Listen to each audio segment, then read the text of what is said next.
students, good morning. Welcome you all on Unacademy India largest learning platform.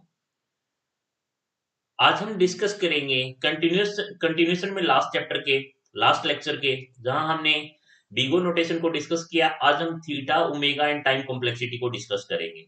अपने lecture को start करने से पहले let me introduce my self. My name is Mukesh Kumar, completed masters from IIT ISM Dhanbad, 4 times GATE qualified, 2 times UGC NET qualified with an experience of almost 5 years. This is Unacademy learning app. आप इसे download करें। इसे download करने के बाद आपको जो benefits मिलने वाले हैं that is free test series and free live videos. So download the Unacademy learning app. एक बार आपने किसी प्लान को सब्सक्राइब कर लिया तो आपको क्या क्या बेनिफिट्स मिलने वाले हैं। आपको डेली लाइव क्लासेस मिलने वाली है जिसमें हंड्रेड्स ऑफ एजुकेटर अपने लाइव क्लासेस देंगे। इंटरेक्टिव लेक्चर में आप उनके साथ एंगेज हो सकते हैं एंड उन अपने डाउट को उनसे क्लैरिफाई कर सकते हैं। आपको स्ट्रक्चर कोर्स प्रोवाइड किया जाएगा। आपको लाइव टेस्ट एंड क्विज की फैसिलिटी मिलने वाली है। प्लस आपको मिलने वाला है unlimited access of all the videos. जिस भी कोर्स में आपने एनरोल किया है उस कोर्स में हर एक मेंटर के हर एक वीडियो को unlimited number of time access कर सकते हैं। So we have two plans for you. One is plus plan and second is iconic plan. Iconic plan एक एडवांस प्लान है प्लस प्लान का, जिसमें प्लस प्लान के सभी बेनिफिट्स आपको मिलेंगे। प्लस डेडिकेटेड कोच आपको प्रोवाइड किए जाएंगे जिससे 1-to-1 मेंटरिंग की हेल्प से आप अपनी प्रिपरेशन स्ट्रेटेजी को बिल्ड कर सकते हैं। नेक्स्ट आपको स्टडी ट्रैक की जाएगी आपको। प्लस आपको कुछ extra question and answer session practice मिलने वाले हैं जिसमें आप अपनी प्रिपरेशन को स्ट्रेंथन कर सकते हैं। प्लस आपको यहाँ मिलेगा सभी benefit of plus plan. So let me talk about the plus plan. So plus plan में आपको डेली लाइव क्लासेस मिलने वाली है as already discuss. Structure course मिलने वाला है, लाइव टेस्ट एंड क्विज़ेस की फैसिलिटी मिलेगी, plus unlimited access of all the videos. So these are the top educators. आप इनकी गाइडेंस में अपनी प्रिपरेशन को स्टार्ट कर सकते हैं। So if you talk about the plus and iconic plan, plus plan में इंडिया के बेस्ट एजुकेटर से इंटरेक्टिव लाइव लेक्चर्स में आपको सीखने का मौका मिलेगा। आपको पीडीएफ और स्ट्रक्चर कोर्स प्रोवाइड किए जाएंगे। प्लस आपको मिलने वाला है यहाँ पे live test and quiz. Iconic plan में प्लस प्लान के सभी बेनिफिट्स आपको मिलने वाले हैं। प्लस ऑलरेडी डिस्कस कि आपको personal 1-to-1 dedicated course provide किया जाएगा, जो आपकी पर्सनल टेस्ट एनालिसिस भी प्रोवाइड की जाएगी। आपको स्टडी प्लानर दिया जाएगा, प्लस कंप्लीट मटेरियल आपको दिया जाएगा। So if we talk about the fee structure, that is 3250 for 12 months, 38,500 for 18 months, and 44,000 for 24 months. Fine. And after discount, it will be like 27,225 for 12 months, 34,650 for 18 months, and 39,600 for 24 months. But point is, you have to use my code Mukesh YT. Mukesh YT. तो अगर हम iconic plan की बात करें that is 5250 for 12 months, 74,000 for 24 months and after discount that is 45,225 for 12 months and 66,600 for 24 months. Fine. तो आपको use करना है मेरा कोड MUKESSYT, मुकेश YT। तो हमारे चैनल को सब्सक्राइब करें, Unacademy semester exam, use my code Mukesh YT। Right, चलते हैं अपने लेक्चर की तरफ।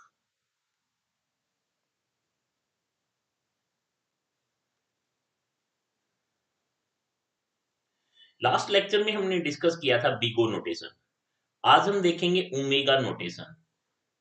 Omega notation, what is omega notations? इसको रिप्रेजेंट करते हैं ओमेगा साइन से। अगर हम बीगो नोटेशन की बात करें तो बीगो नोटेशंस हमें क्या बता रहा था? Big O notation tell about the upper bound, upper bound. वहीं ओमेगा नोटेशंस आपको क्या बताएगा? Lower bound. क्या बताएगा बच्चे? Lower bound means best case के बारे में आपको ये इंफॉर्मेशन देने वाला है। फाइन। मान लो एक फंक्शन है f ऑफ n, एक फंक्शन है my dear g of n, then suppose करो f ऑफ n इज 2 की power n, g of n is n square, g of n is n square. Suppose करो अगर आपने यहाँ n का value 1 put किया, n का वैल्यू 1 पुट किया, 2 की power 1 that is 1, 1 square, 1 square is again 1 means दोनों 2 की पावर 1 इज 2 नॉट 1। तो कौन बड़ा है बच्चे? f of n। फाइन। अगर आपने n का वैल्यू 2 पुट किया तो 2 स्क्वायर 4, 2 स्क्वायर 4, दोनों इक्वल है। अगर आपने n का वैल्यू 3 पुट किया, if you put value of n is 3, 2 की power 3 8, 3 square 9, in this case g of n is greater. Let me put n equal to 4, so 2 की power 4, that is 16, and 4 square is again 16, जो कि equal है. And if you put n की value 5, सो 2 की power 5, that is 32, 5 square, keep in mind 5 square, 5 square is 25. Now 2 की power n is greater. If we put n equal to 6, 2 की power 6, 64, 6 square 36. तो एक ऐसी कौन सी वैल्यू है जिसमें जिसमें जहां से बचे, हम अगर डेफिनेशन को डिस्कस करें, omega of g of n is equal to f of n, such that such that there exist two constant. One is c, same as Vigo notation. One is n naught. What is c? Cn some constant, and n naught is some constant where n naught is initial value, जहां से वो condition hold होना start होगी. Can you just tell me what is the condition? Condition क्या है? Condition है my dear, zero is less than equal to f of n, sorry, g of n. Fine.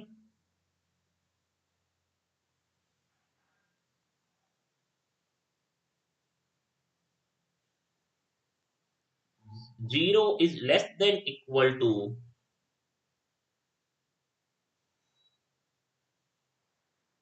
c dot g of n, which is less than equal to f of n for all n greater than equal to n naught. Fine. Yes. Any doubt?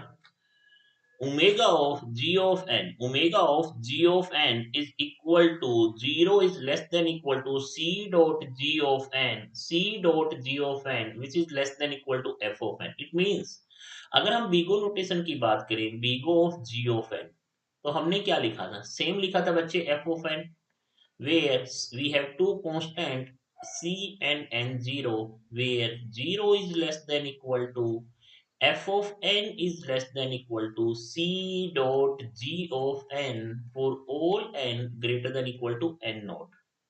Yes, is it clear? Is it clear?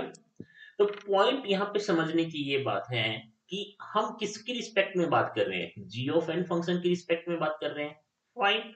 अब यहां से देखो, अगर आप omega में देखते हो, अगर आप ओमेगा की डेफिनेशन देखते हो, what is g of n as compare to F of N? Ji of N is less than equal to. Fine. And but in case of Bigo notation, g of n is greater than equal to f of n. Yes or not? G of n is equal to greater than equal to f of n. Fine. ये right है बच्चे. So omega of g of n is equal to f of n such that c comma n naught, where c dot g of n is less than equal to f of n. In case of big of n, c, f of n is always less than equal to c of g of n, and in case of omega, g of n is always less than equal to f of n. Fine. आपको बच्चे समझ में आ रहा है? एक बार हम example से करेंगे तो आपको बेटर समझ में आ पाएगा.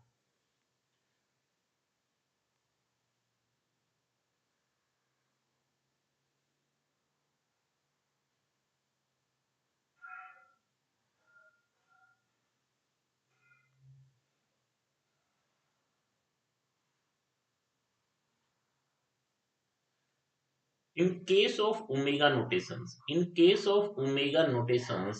this is c dot g of n, and given is f of n for n value. Fine. And this is n naught. This is our initial value. ये हमारी initial value है my dear. That is n naught, and this is initial value. Right? It means it means 0 is less than equal to c dot g of n, which is less than equal to f of n. Fine. In case of omega notations, in case of omega notations,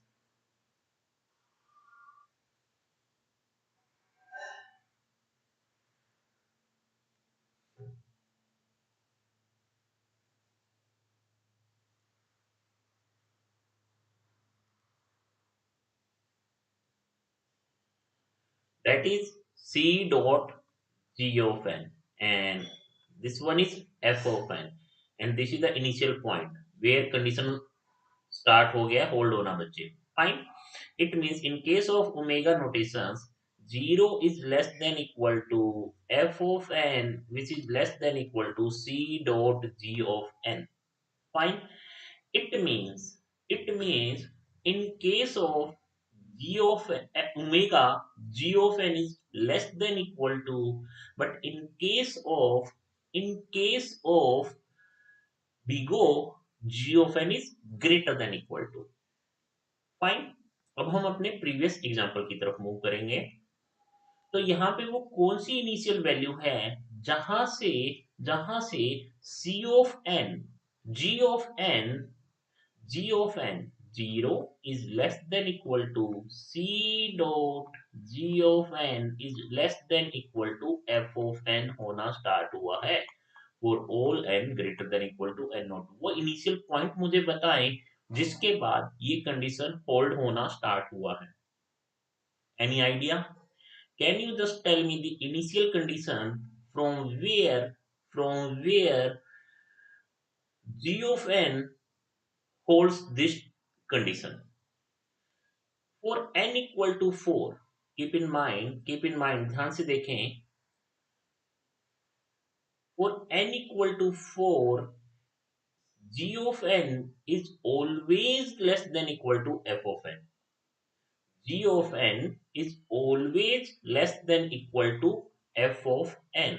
fine.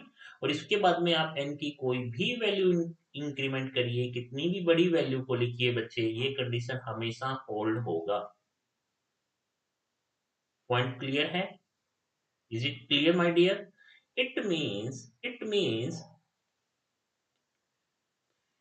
अब अभी आपको difference से काफी चीजें clear हो जाएगी. Suppose करो my example is f of n is equal to n square and g of n is equal to 2 की power n. f of n क्या है my dear? n square. g of n क्या है? 2 की power n. तो हम कैसे लिख सकते हैं? In this case which one is greater? Always 2 की power n is greater.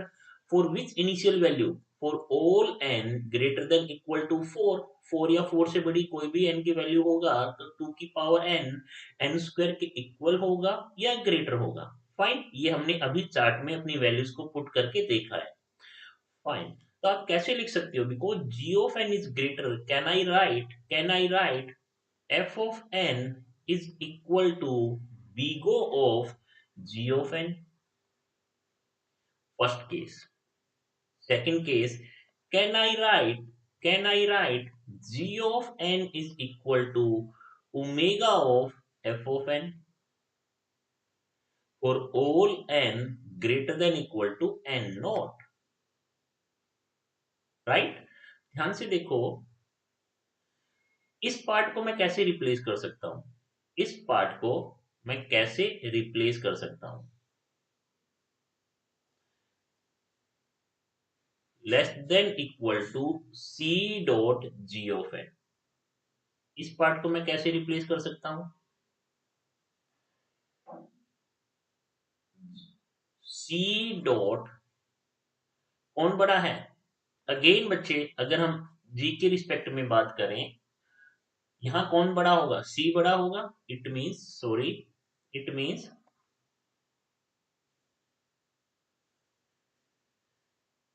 greater than equal to c dot g of n is greater than equal to f of n. Fine. एक case, दोनों case में actual में g of n बड़ा है. तो अगर हम g of n की रिस्पेक्ट की बात करें तो g of n, big of g of n, f of n की रिस्पेक्ट में बात करें, f of n की रिस्पेक्ट में बात करें तो omega of f of n. Fine. Right. Suppose one more example is suppose f1 function is n square. F2 function is n square log n. Which of the following function is greater? Which of the following function is greater? देखो बच्चे, सबसे पहले किसी भी कौन सा function बड़ा है, इसको सबसे पहले सोल्व करने के लिए हमें सिंप्लीफाई करना होगा as much as possible. N square को आप कैसे लिख सकते हो? N square dot one. N square log n को आप कैसे लिख सकते हो? N square log n. अगर एन स्क्वायर से n square square cancel out हो जाए तो this side constant value, but this side is a function value, that is n log n, sorry, log n, it's a function, not a constant. Fine. It means function is always greater than constant after some point of time. Fine. It means बच्चे we can write, हम कैसे लिख सकते हैं इस point को? ध्यान से देखो, we can write f of 1 is big of g of n, first point. Second point हम कैसे लिख सकते हैं? g of n is equal to omega of f of n. Yes or no? Is it fine? F of 1 is equal to big of g of n. G of n is equal to omega of f of n. Fine. Very good. तो यहाँ constant मेरा क्या है? 1 है दोनों case में, right? So move on the next problem, next notation, that is theta notation. We can call it as theta notation. Okay, one more point in the previous. It means omega notations आपको क्या बता रहा है? Lower bound, best case. Lower bound means best case, कम से कम कितना time लगेगा। एंड ओमेगा नोटेशंस आपको क्या बता रहा है? Worst case. Worst case that means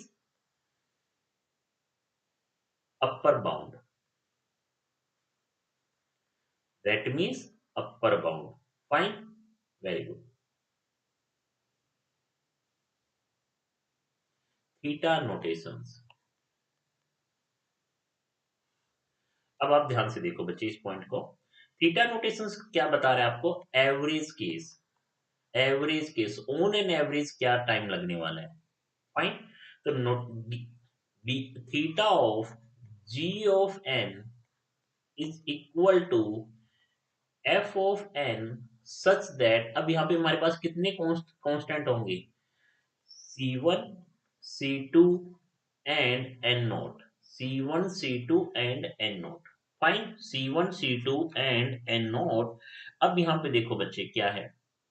theta of g of n is equal to f of n such that c1 c2 n naught. Fine, अब देखना यहां से डेफिनेशन बच्चे ध्यान से देखना। Zero is less than equal to c1 dot g of n is less than equal to f of n is less than equal to c dot g of n for all n greater than equal to n naught. Point is, ध्यान से समझने की बात ये है, point is जो F of N है या एफ ऑफ एन है, वैसे इन जनरल हम जी ऑफ एन की बात कर रहे हैं, तो G of N F of N से छोटा भी हो सकता है। कब? जब आपने उसमें कांस्टेंट सी वन को लगा दिया। और बड़ा भी हो सकता है जब आपने उसमें कांस्टेंट सी टू को लगा दिया। It means on an average, on an average. Fine, समझ में आ रहा है बच्चे? अभी तक क्या था? एफ ऑफ एन या तो लेस देन इक्वल टू हो रहा था या f of n greater than equal to हो रहा है। बट थीटा के केस में, because theta tells about the average case, तो थीटा के केस में जी ऑफ एन छोटा भी हो सकता है एंड बड़ा भी हो सकता है। डिपेंड करता है कि आपका कांस्टेंट क्या है। ध्यान से देखो,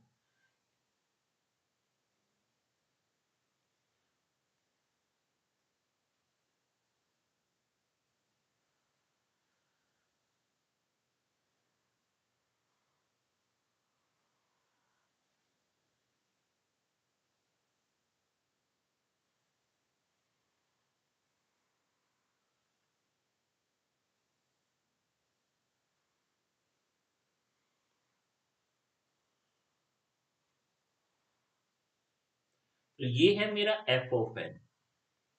ये क्या है आपका C two dot ji of N, और ये क्या है आपका C one dot ji of N. और ये क्या पॉइंट है बच्चे, वो इनिशियल पॉइंट जहां से इस कंडीशन को होल्ड होना स्टार्ट हुआ है। पॉइंट, वो इनिशियल पॉइंट जहां से इस ये कंडीशन होल्ड होना स्टार्ट हुआ है। Any doubt?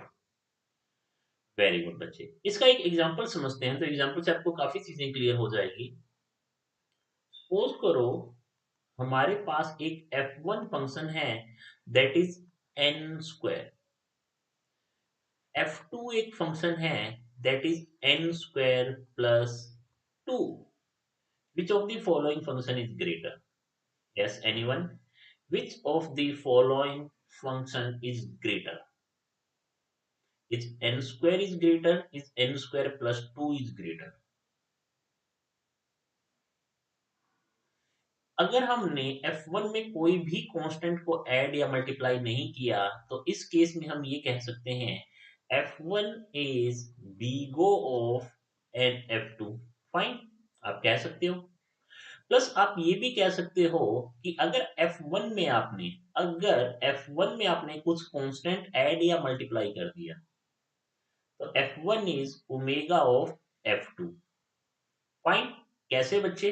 मान लो, एक केस बताता हूं मैं, ध्यान से देखना। ये है f1 function that is n square, ये है आपका f2 function that is n square plus 2। Fine. अगर आपने n का वैल्यू 1 पुट किया, तो 1 स्क्वायर प्लस 2 3, f ऑफ 2 बड़ा हुआ।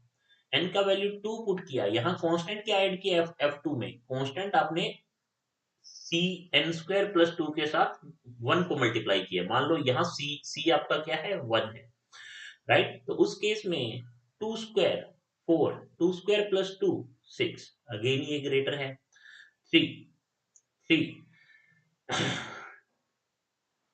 3 स्क्वायर 9, 3 स्क्वायर प्लस 2 11, तो हमेशा ये बड़ा होगा। But in the similar case, अगर हमारा f1 है n स्क्वायर, अगर हमारा f2 है n स्क्वायर प्लस 2, फाइन। और यहां अब आपने क्या किया है, f1 में एक कांस्टेंट को मल्टीप्लाई किया 2 से, 2 से कांस्टेंट मल्टीप्लाई किया 2 से। तो n का वैल्यू जब आपने 1 किया, तो 1 स्क्वायर 1, 1 इंटू 2 इज 2। अब यहाँ पे क्या है, 1 स्क्वायर इज 1 प्लस 2 इज 3। अब ध्यान से देखो, n का वैल्यू 2 पुट किया, 2 स्क्वायर 4, 4 इंटू 2 8, क्योंकि f1 में c डॉट n स्क्वायर अभी आपने लिखा है। फाइन। यहाँ पे आपने लिखा 2 स्क्वायर 4 प्लस 2 6, ग्रेटर है 2। Next 3, 3 square 9 plus 2, 9 into 2 8, 9 into 2 18। Next 3 square 9 plus 2 11, again बच्चे 18 is greater. Next 4, 4 4 square 16, 16 into 2 32। Next 4 square 16 plus 2 18, again ये बड़ा हुआ। इट मींस अगर आपने f1 में कुछ कांस्टेंट को लगाया, तो f1 बड़ा हो जाएगा, अगर f2 में कुछ लगाया तो f2 बड़ा हो जाएगा। पॉइंट क्लियर है बच्चे? और वो हमेशा फिर बड़ा ही रहेगा। पॉइंट क्लियर है? इट मींस ये दोनों कंडीशन को सेटिस्फाई कर रहा है। f1 आपका यहां से, ध्यान से देखो, इस केस को मैं कैसे रिप्लेस कर सकता हूं, less than equal to C dot f2, और इस चीज को आप कैसे रिप्लेस कर सकते हो, c dot f1 is greater than equal to f2। Fine. तो f1 आपका छोटा भी हो सकता है, f1 आपका बड़ा फंक्शन भी हो सकता है। It means on an average we can call it as f1 is equal to theta of f2, theta of f2। Clear है आपको? Is it clear? Very good, very good. So these are the basically three notations. So conclusion is Bigo notation tells upper bound tightest upper bound as well as upper bound. Omega notation tells lower bound as well as tightest lower bound, and the theta notation tells on an average bound. Fine, average bound. Fine. अब हम चलते हैं अपनी complexity की तरफ। अब हम चलते हैं अपने कॉम्प्लेक्सिटीज की तरफ। फाइन, ध्यान से देखो।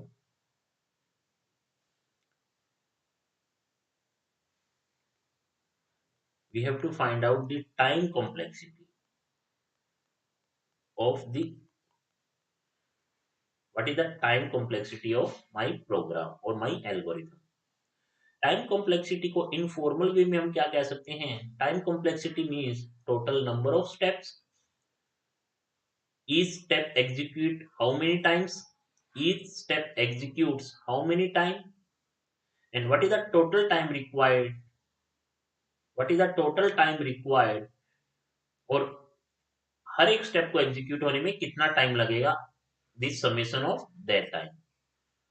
मेरे प्रोग्राम में या मेरे एल्गोरिथम में कितने स्टेप्स हैं, हर स्टेप को एग्जीक्यूट होने में कितना टाइम लगेगा, एंड हर स्टेप कितनी बार एग्जीक्यूट हो रहा है।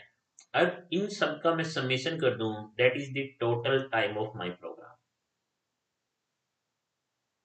अगर अब हम टाइम कॉम्प्लेक्सिटी की बात करें तो before going move on the topic time complexity, सबसे पहले कुछ मैथमेटिक्स देखते हैं टाइम कॉम्प्लेक्सिटी को फाइंड आउट करने के पीछे। सपोज करो n का वैल्यू आपका 64 है, आपको n का वैल्यू 0 तक लेके आना है। जब भी आप किसी बड़ी वैल्यू को छोटी वैल्यू तक लेके आओगे तो आपका आपको क्या करना होगा, या तो n में से माइनस करना होगा या n को डिवाइड करना होगा। आपने क्या कहा, n is equal to n-1। आपने एक स्टेटमेंट लिखा अपने एल्गोरिथम में, that is n is equal to n-1। Fine, right. अब आप ध्यान से देखो, अब मुझे फाइंड आउट करना है कि what is the running time of this statement n is equal to n-1। n is equal to n-1, ये स्टेटमेंट कितनी बार एग्जीक्यूट होगा, हर बार एग्जीक्यूट होने में कितना टाइम लिया है, summation of all time is my running time. Fine. तो मान लो मेरे एल्गोरिथम में अभी सिर्फ एक स्टेटमेंट है, that is n is equal to n-1। तो इस ये स्टेटमेंट कितनी बार एग्जीक्यूट होगा, हर बार एग्जीक्यूट होने में उसने कितना टाइम लिया, that is the total time of my program. Fine, very good. अगर ये स्टेटमेंट फर्स्ट टाइम एग्जीक्यूट हुआ तो कितना n का वैल्यू हुआ, 63। सेकेंड टाइम एग्जीक्यूट हुआ 62, नेक्स्ट टाइम 61। फाइन, ऐसे चलता रहेगा। तो अप्रोक्सीमेट ये स्टेटमेंट कितनी बार एग्जीक्यूट होगा, n टाइम। n को आप कैसे लिख सकते हो, n डिवाइड बाय 1, और n डिवाइड बाय 1 को कैसे लिख सकते हो, 1 by 1 into n which is going to be bgo of n। Constant को आप एलिमिनेट कर सकते हो, यस और नो। कांस्टेंट को आप एलिमिनेट कर सकते हो। अभी हमने सीखा है कांस्टेंट की पावर है तीनों नोटेशंस में हमारे पास, that's why worst case time complexity of this statement is order of n when n is equal to 64 and our destination is n equal to 0। Next, suppose करो हमारे पास n का value है 64, आपको n का value लेके आना है 0 तक। इस बार आपने n is equal to n-2 किया, एक स्टेटमेंट को एग्जीक्यूट किया n is equal to n-2। तो ये स्टेटमेंट कितनी बार एग्जीक्यूट होगा, n फर्स्ट टाइम एग्जीक्यूट हुआ तो 62 हुआ, सेकंड टाइम एग्जीक्यूट हुआ तो ये 60 हुआ, थर्ड टाइम एग्जीक्यूट हुआ तो ये 58 हुआ। ऐसे ये स्टेटमेंट कितनी बार एग्जीक्यूट होगा, सर ये 32 टाइम्स एग्जीक्यूट होगा।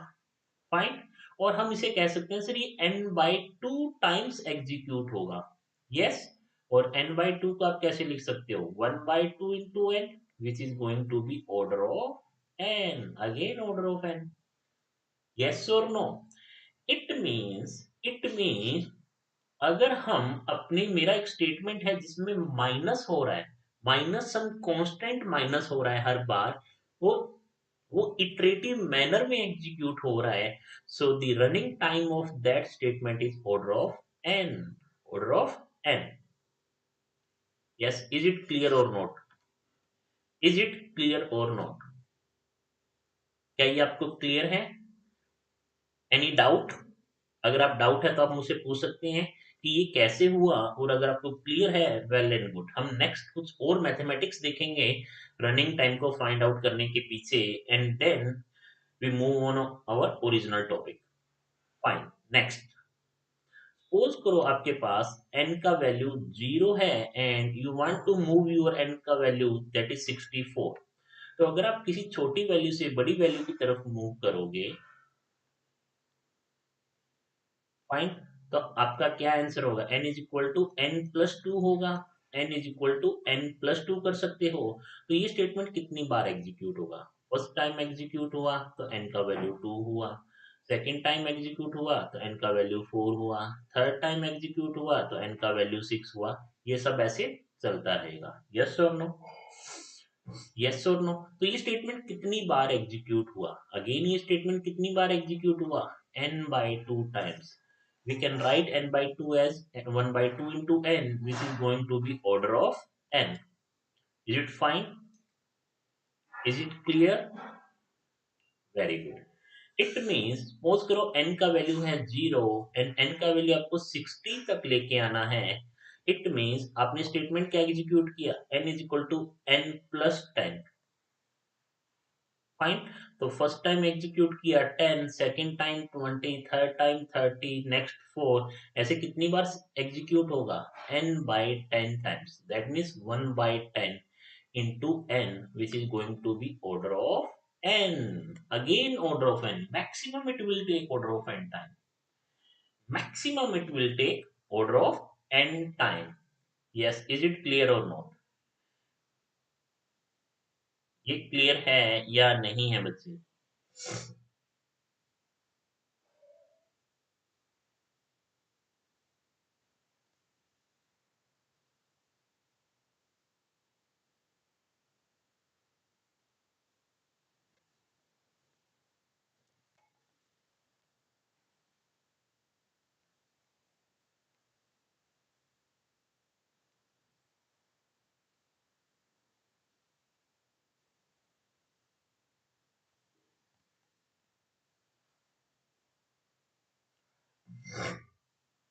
राइट. नेक्स्ट, इट मीन्स अगर आपके स्टेटमेंट में इटरेटिव प्लस हो रहा है या इटरेटिव माइनस हो रहा है, so the time complexity of that statement is always order of n. The time complexity of that statement is always order of n.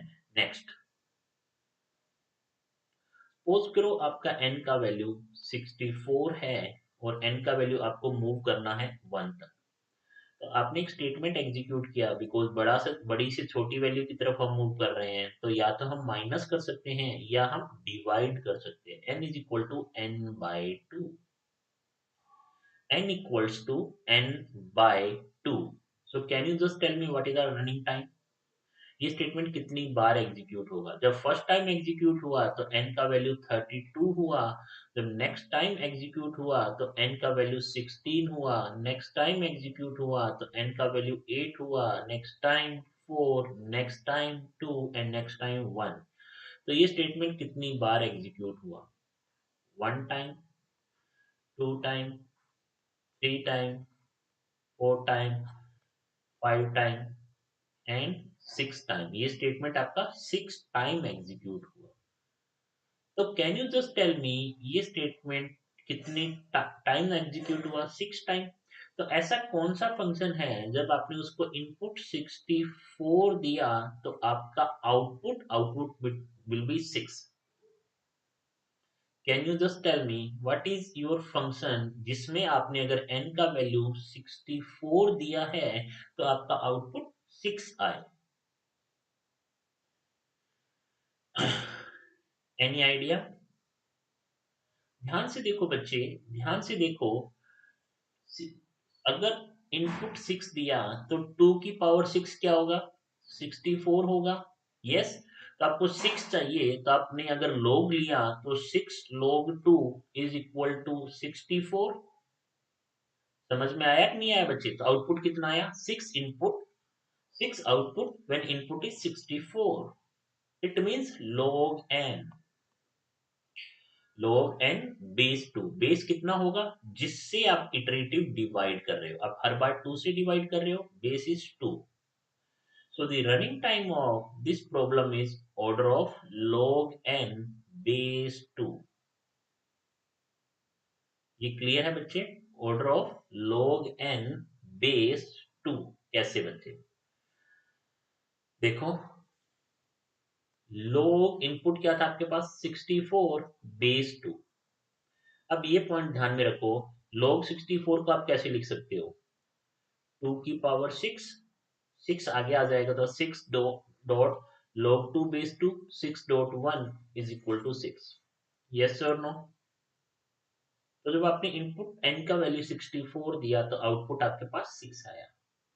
It means अगर आपके प्रोग्राम में एक कोई ऐसा स्टेटमेंट है जिसको आप इटरेटिव डिवाइड हो रहा है, उस स्टेटमेंट में इटरेटिव डिवीजन हो रहा है, फाइन, तो वो स्टेटमेंट कितनी बार एग्जीक्यूट होगा? log n times. वो स्टेटमेंट कितनी बार एग्जीक्यूट होगा? log n times. अगर आपके प्रोग्राम में एक ऐसा स्टेटमेंट है जो इटरेटिव डिवाइड कर रहा है, इटरेटिव डिवीजन हो रहा है उसमें, तो वो स्टेटमेंट log n टाइम होगा। एंड उस log का बेस क्या होगा? वो कांस्टेंट जिससे आप इटरेटिव डिवाइड कर रहे हो। Next, suppose n value is 1 और n का वैल्यू आपको कहां तक लेके जाना है? 64 तक। तो n 1 into 2, 2, 2 into 2, 4, 4 into 2, 8, 8 into 2, 16, 16 into 2, 32, 32 into 2, 64। n equal to 1, 2, 4, 8, 16, 32 and 64। आपने किस स्टेटमेंट एग्जीक्यूट किया? n is equal to n into 2। Start कहां से किया? स्टार्ट आपने कहां से किया? स्टार्ट आपने कहां से किया?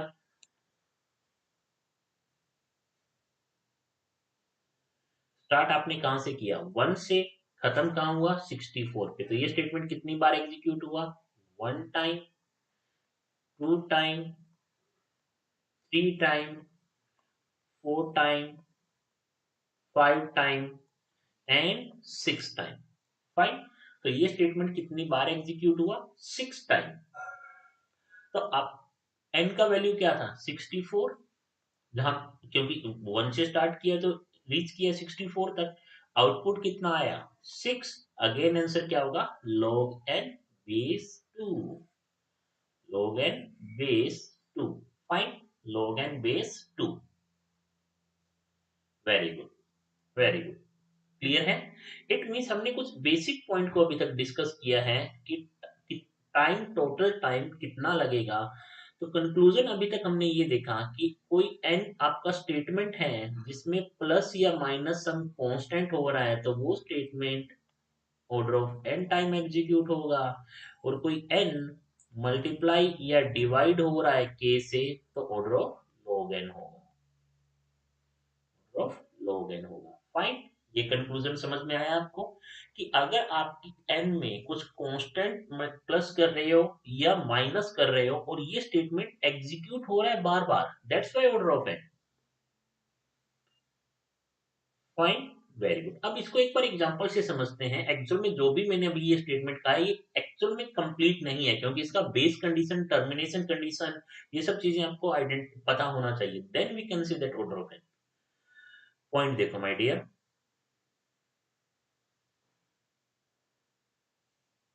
For I is equal to 1, I less than equal to n, I plus plus, A is equal to B plus C. Can you just tell me the running time of this problem? Anyone? Anyone? Can you just tell me the total running time of this problem? Yes. What is the total running time of this problem?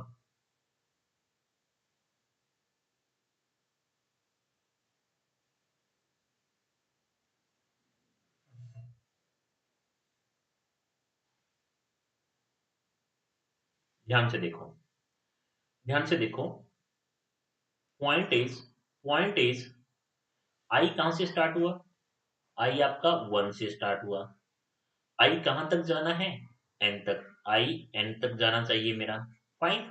आई को कैसे कर रहे हो increment? I is equal to I plus one कर रहे हो। I is equal to I plus one. Fine. Very good.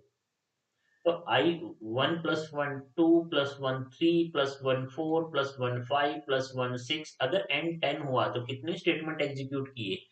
1 2 3 4 5। 5 था तो 5, 6 है तो 6, एन है तो एन। दैट्स वाई ये स्टेटमेंट कितनी बार एग्जीक्यूट होगा, या फोर लूप का टाइम कॉम्प्लेक्सिटी क्या है? Order of n. Order of n. Fine. क्यों? क्योंकि आप आई प्लस प्लस कर रहे हो, आई में कितना कांस्टेंट ऐड कर रहे हो? 1 कर रहे हो, और ये एक बार नहीं कर रहे, ये बार बार कर रहे हो जब तक एन का वैल्यू ना आए, एन के इक्वल ना आ जाए आपकी वैल्यू। फाइन। एक बार करने पे कांस्टेंट टाइम होगा। ऐसा कांस्टेंट टाइम कितनी बार हुआ? एन टाइम्स हुआ। That means c plus c plus c plus n times, that means c n, that is order of n. Next. For i equal to one, i less than equal to n, i plus plus. अब ध्यान से देखना, मैं दो statement लिख रहा हूं। A is equal to B plus C, D is equal to E plus F. Can you just tell me कि ये स्टेटमेंट कितनी बार एग्जीक्यूट होगा एंड ये स्टेटमेंट कितनी बार एग्जीक्यूट होगा? Anyone? Can you just tell me कि first statement A is equal to B plus C कितनी बार एग्जीक्यूट होगा, D is equal to E plus F कितनी बार एग्जीक्यूट होगा? Can you just tell me?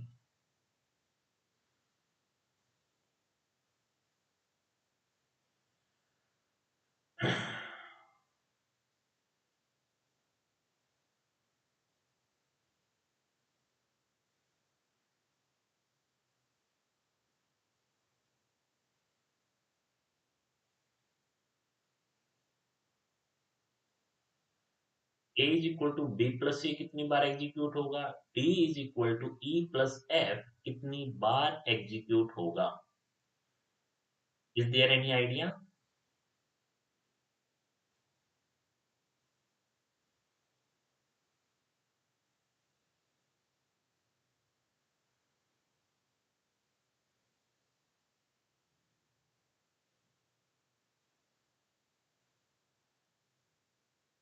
Yes, tell मी।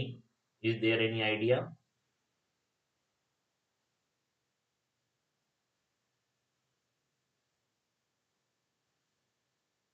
जल्दी से बताएं। First statement, statement number one है हमारा A is equal to B plus C, statement two है हमारा D is equal to E plus F, ये कितनी बार एग्जीक्यूट होंगे?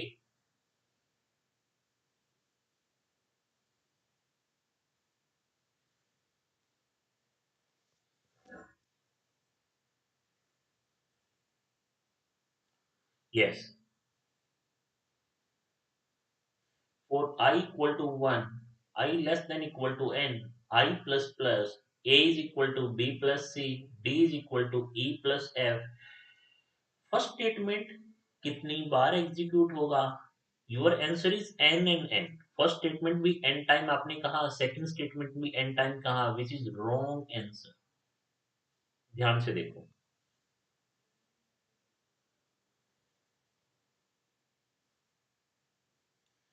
देखो बच्चे, फोर लूप का मीनिंग क्या है?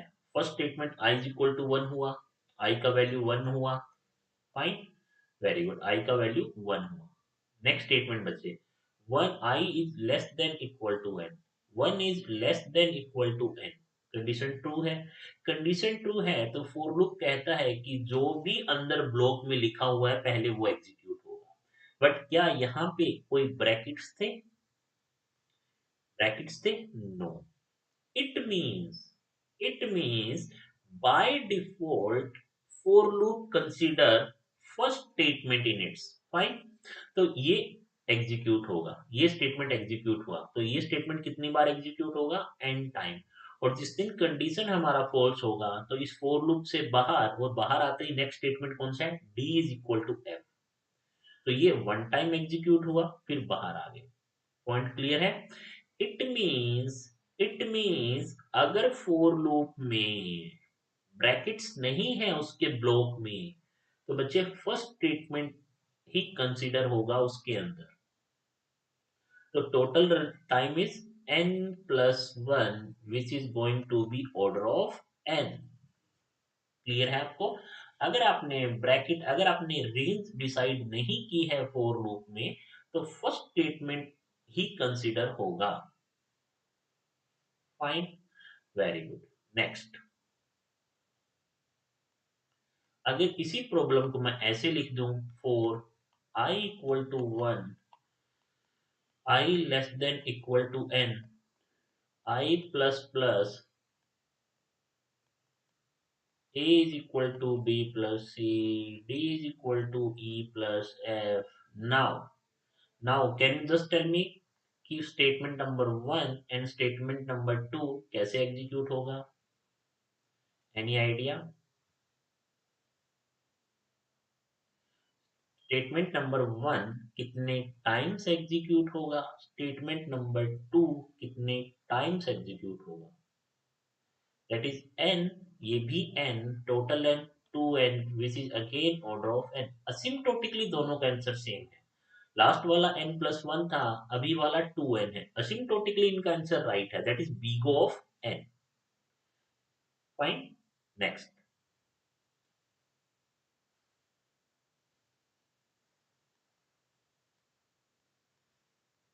Four I is equal to 1, I less than equal to n, I plus plus a is equal to b plus c।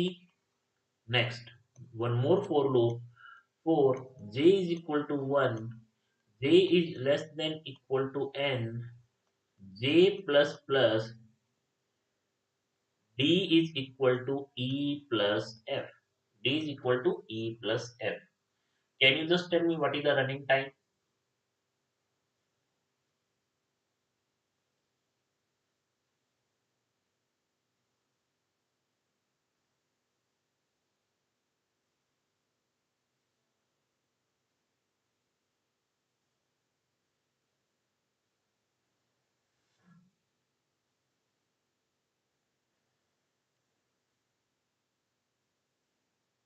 What is the running time of this algorithm or this program?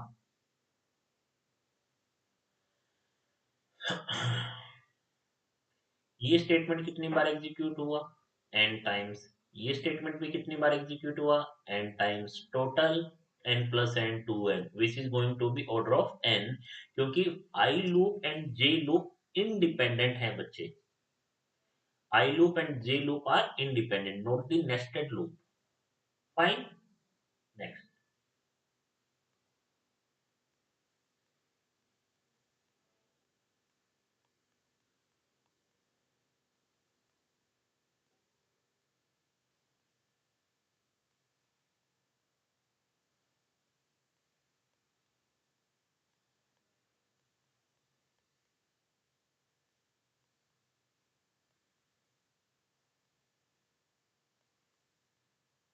Can you just tell me the running time of this problem? For I equal to 1, now it is nested loop. For I equal to 1, I less than equal to n, I plus plus, for j equal to 1, j less than equal to n, j plus plus, a equals to b plus c। What is the running time?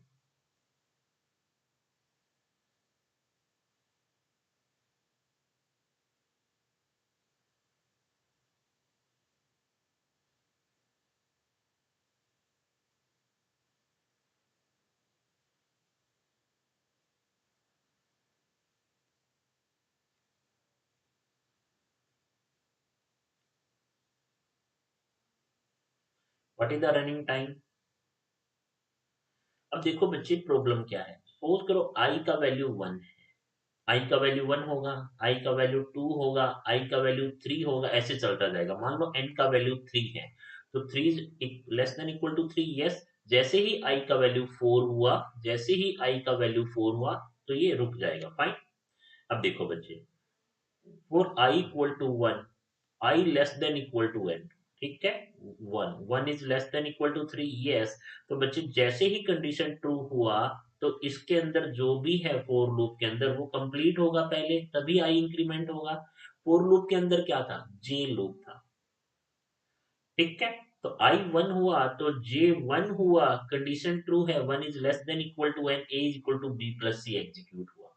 फिर j का value 2 हुआ, a is equal to B plus c again execute हुआ, j का value 3 हुआ, a is equal to B plus c execute हुआ। But जैसे ही j का वैल्यू 4 हुआ, 4 is less than equal to n, 4 is less than equal to 3 because n value is 3, suppose n value is 3, तो ये a equal to B plus c execute नहीं होगा, right.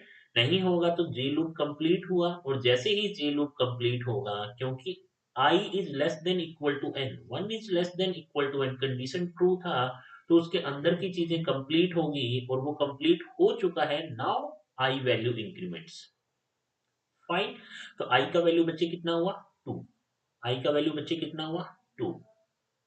Next, j का value 1, 2 and 3, j का value 1, 2 and 3, yes.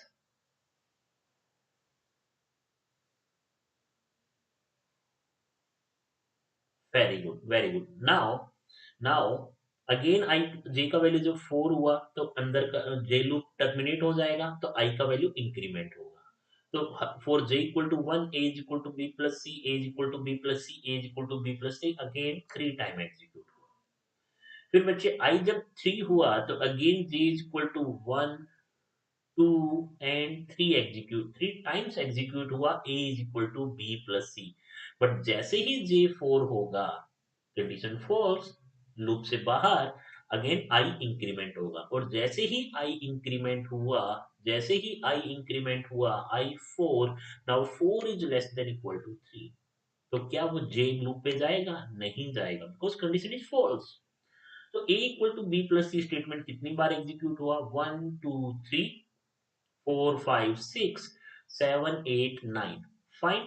It means for every i j कितनी बार execute हुआ, 3 बार, 3 बार, 3 बार, means n times, 3 is n, for every i j n time, i equal to 1 था तब भी n टाइम, i2 है n time, i3 है n time, fine. कब तक, n टाइम्स तक, बिकॉज आई भी कितने टाइम एग्जीक्यूट हुआ, n टाइम्स, आई भी कितने टाइम एग्जीक्यूट हुआ, n times, yes. Is it clear और नॉट, फाइन। इट मीन्स ध्यान से देखो, फॉर i equal to 1 j n times, फॉर i equal to 2 j n times, फॉर i equal to 3 n times, फॉर i equal to 4 n times, i कितने times execute हुआ, n टाइम्स, तो n, answer is n plus, ये कितने times हुआ, n times add हुआ, which is going to be n into n, approximately, which is going to be asymptotically order of n square, yes or no, is it clear or not? n plus n plus n plus कितने times, n time, which is going to be n into n, which is going to be order of n square, yes or no, very good। Next देखो,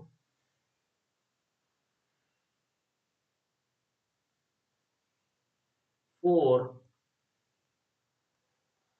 I equal to 1, I less than equal to n, I is equal to I into 2,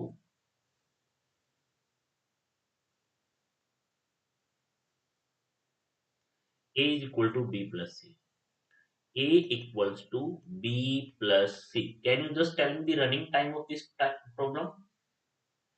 For I equal to 1, I less than equal to n, I is equal to I into 2, A equals to B plus C. A equal to B plus C.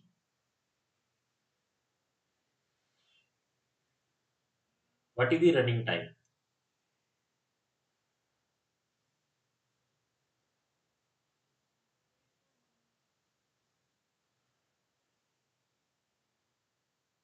For I equal to 1, I less than n, I equal to I into 2, A equal to B plus C. A is equals to B plus C.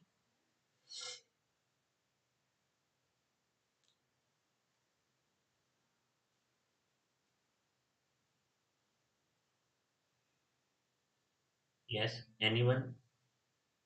क्या होगा answer? For I equal to 1, I less than equal to n, I equals to I into 2, A is equal to B plus C. Anyone?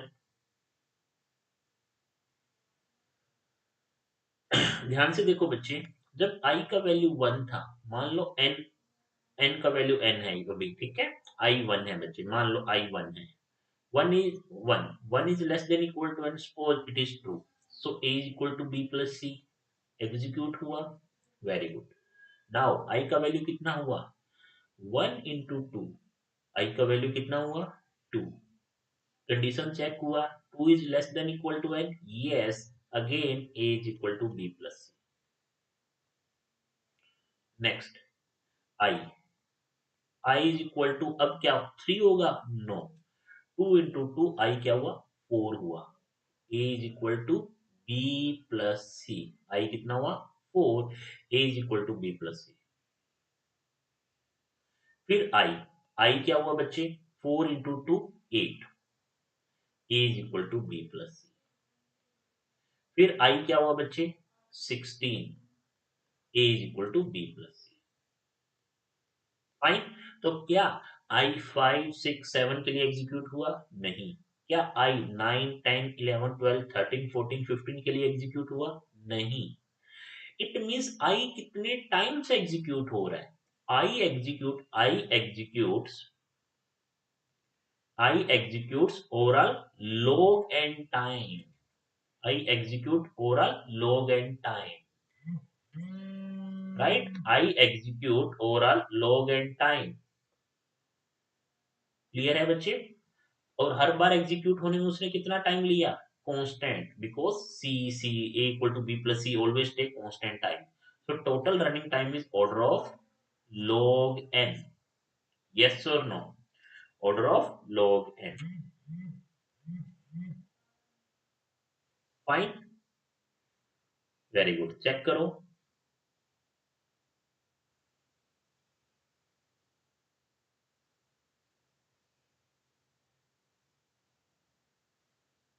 Fine, I I log n time, हर बार execute होने में constant time, तो total time is order of log n। एक और चीज अगर आप ध्यान से देखें, हमने आज जब हमने बेस किया था तो आई का वैल्यू कहां से स्टार्ट हुआ? 1 से। जाना कहाँ है? एन तक। कैसे जा रहे हो? क्या प्लस करके जा रहे हो? ना, I is equal to I into two. और ये स्टेटमेंट कितनी बार एग्जीक्यूट होगा? N is equal to N into K. Always take log N time, always take log n time, because ये स्टेटमेंट में क्या है? मल्टीप्लीकेशन और है, और ये स्टेटमेंट आप बार बार एग्जीक्यूट कर रहे हो। Iterative multiplication always takes log and time. Yes or no? Very good। Same case में अगर मैं ये सेम प्रॉब्लम while लूप में दूं आपको, while n is greater than equal to 1, जब तक n आपका 1 या 1 से ग्रेटर है, please do n is equal to n by two, n equals to n by two. Can you just tell me the total running time?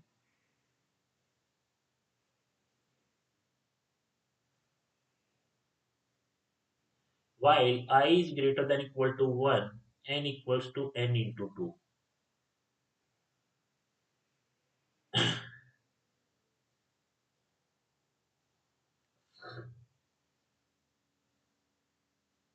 What is the total running time?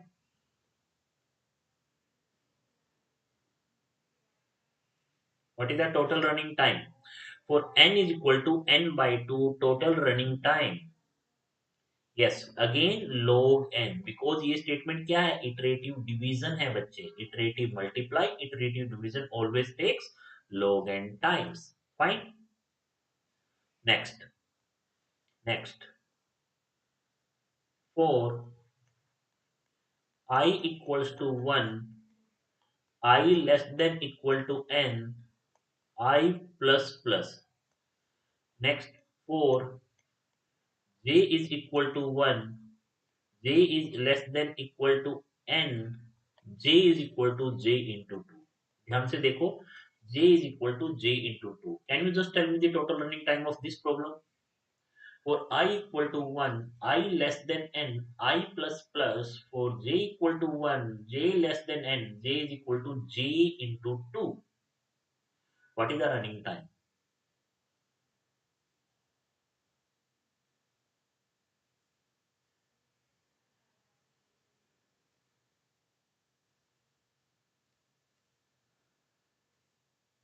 जल्दी से बताओ इसका answer क्या होगा।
Very good. Next, ध्यान से देखो,